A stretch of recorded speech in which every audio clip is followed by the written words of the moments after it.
Hey guys, it's your girlfriend Taylor Bampat Collections. Welcome to my YouTube channel. In this video, I'm going to be showing you how I achieve this beautiful neat collar on my shirts. And do well to like, share, and subscribe for more videos. So let's go. This is my shirts, my already made shirt, and I'm just showing you how I cut and fixed my collar. So if you need a tutorial on how I made my shirt, you can just drop a comment in the comment section. So yeah, I measured the length of my collar, which is 8 inches, and now I'm folding the collar. I'm going to be working with two two pairs, which is the collar and the collar stand. This is the collar, and yes, I'm picking the collar stand now. Yes, this is fabric for the collar stand. I'm going to be placing my fabric on fold into two. When I'm done folding, I give it I will just fold it into two to know the length of what I want. So I just use iron to secure it so that my fabrics will not be moving around. So yeah, I measured 2 inches.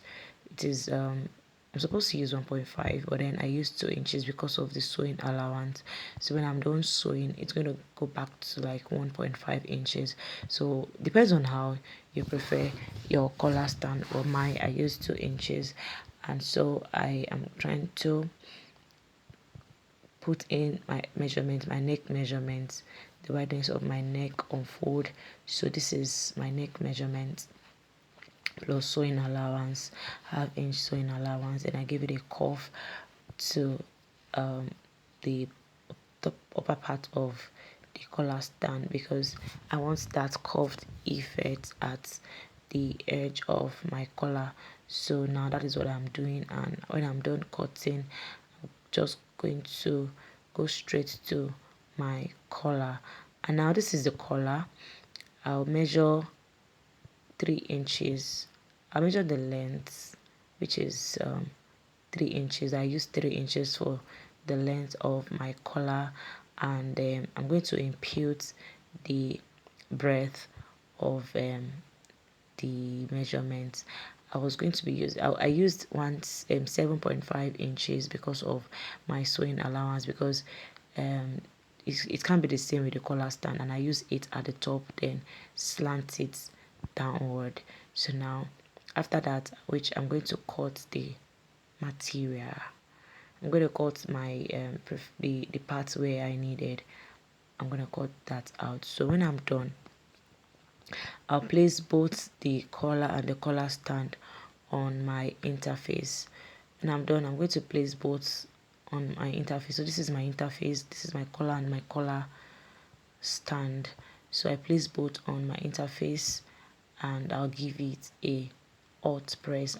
I just use that water to secure my fabric so that it can be well pressed. So the fabric is kind of fragile, so I'm trying to be careful not to burn the fabric. So that's why I put that water. Then I'll cut out the part that I need. I'll remove the excess part of the interface. So now after that, I cut out my fabric. So now please pay attention. This parts, the other collar stand, I'm going to be splitting it into two. But first, I'll first trim off my excesses, what I don't need on the fabric, so that I will not be confused. You can see me using my iron to secure it and press it. Then I'll chalk the parts by sewing inches where the part I want to sew. Remember, I did not split my collar into two. I'm only splitting my collar stand into two. This is my collar stand. I'm trying to use my iron to press it down to secure it. So now I'm going to cut this into two because I'm going to be fixing my collar on it. So now I'm placing the fabric on fold into two, and I'll notch it at the middle. I'll notch the collar stand at the middle, and then the other part. So this is me taking it to the sewing machine to join the side of the collar. This is not the collar stand yet. This is just the upper part, the collar itself. So now I've sewed the parts that I need, and I'm going to turn it outward so that you can see yes, this is the result where after I finish sewing it, and we are going to give it a very nice press to give it that shape that you want. Then the next thing we are going to do is to place, you're going to notch it at the middle. Yes, you are notching it at the middle, then trim off the excesses. Then you place your collar stand, so the collar will be in between the collar stand that is splitted. Then you use your pin to secure it. Then after you secure it, you take it to the sewing machine, then sew it from, I believe you can see what I am doing. So you sew, and when you are done, you trim off the excesses, that part that you don't need. And when you are done trimming off, you bring it out, then you give it a very nice press.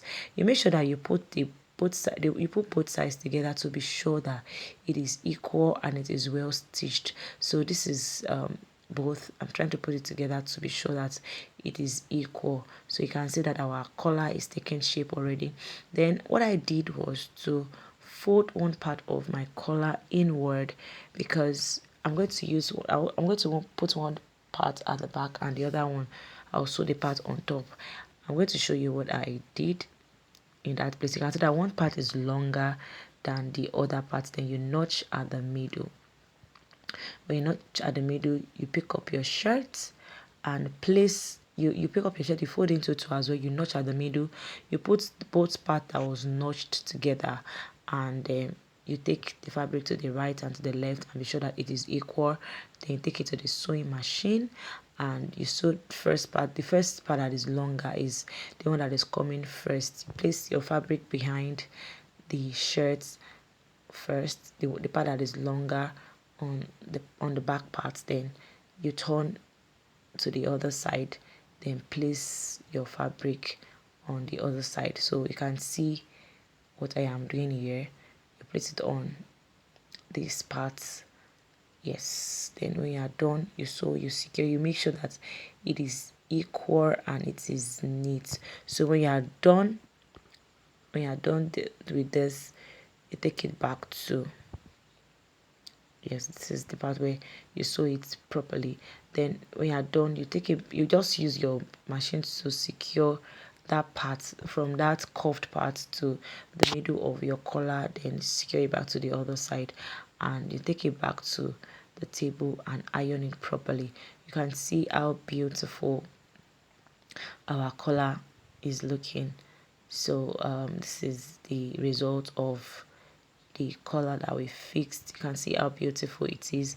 If you find this tutorial, this is the results. You can see how beautiful and neat it is. I've not fixed the button yet. Yeah, so if you find this video helpful, give it a thumbs up and drop a comment. If you have any question, drop it in the comment section. I'm going to attend to it. And subscribe to our channel for more videos. Bye.